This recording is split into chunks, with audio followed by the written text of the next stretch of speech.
Hi, it's Adam Hewson. I'm coming to you as always from the digital studios of Market Club, and the market we're looking at today is the gold market. And we're doing this right after the close of business on Monday. It's the 29th of March, and I wanted to talk to you about some of the things I'm seeing right now. Look at these squares that we have outlined right here, and I wanted to explain what they are and how they are so important to the gold market. You may have seen these energy fields before, and what they tend to do is this energy field, for example, was 17 months. Okay, so it took gold from this high that we saw back here, and this was in May 12th, and that was 06.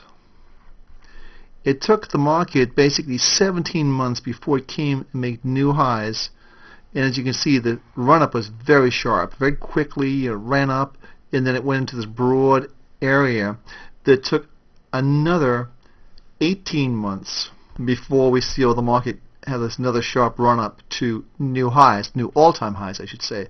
But the interesting thing is, if you take the lows that were here and project that forward to the next lows, and then we go from the next lows to these lows here, and then we go even further forward to these lows that we're seeing right here, and we're looking at a period of about 15 months between lows. So this was in fact 15 months again, and then we saw this one was 16 months. So a little late, but that's how cycles broaden out and they narrow in the scope. But the reality is, these are what we call right here.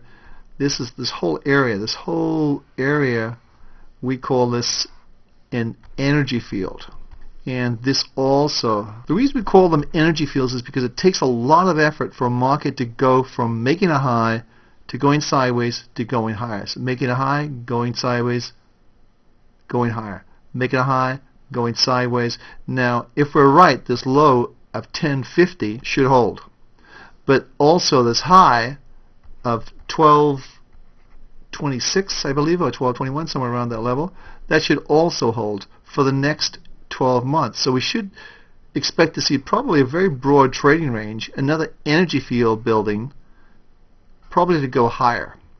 So we all know what the news is with Greece, Portugal, all these problems with the dollar, all the money that's being printed, but I think it's going to take a while for it to sink into the market in order to push gold higher.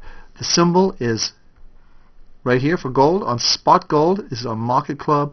This is a daily candlestick chart going back to February of 06, which is right here. So again, we're looking at this market probably over a 4-year period, and these energy fields are fleshing out, and it looks as though we're going to in a major energy field right now. So I think trading ranges usually dictate you should be using something like an RSI indicator, which is a momentum indicator. It shows you when the market's going up and down. In fact, let's scope this in very quickly and see how that looks. So well, here we are again. This is the RSI indicator, and you can see basically once it gets down to this level here, which is a 30, it tends to have a bounce. You can see these areas quite easily, and when it gets to the highs, it tends to have a turn, which you can see around these levels. So this is an oscillator that's occurring, and it wraps up with these prices. So I think right now this area here around the 1050 area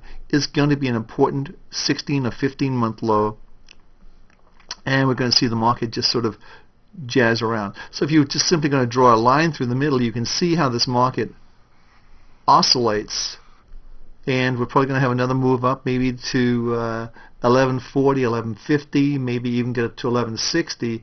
But I still think we're going to stay in a broad trading range for the balance of this year. So, hey, this is Adam Hewson from Market Club. Thanks for stopping by. I hope you enjoyed this video on gold. I hope it's been helpful.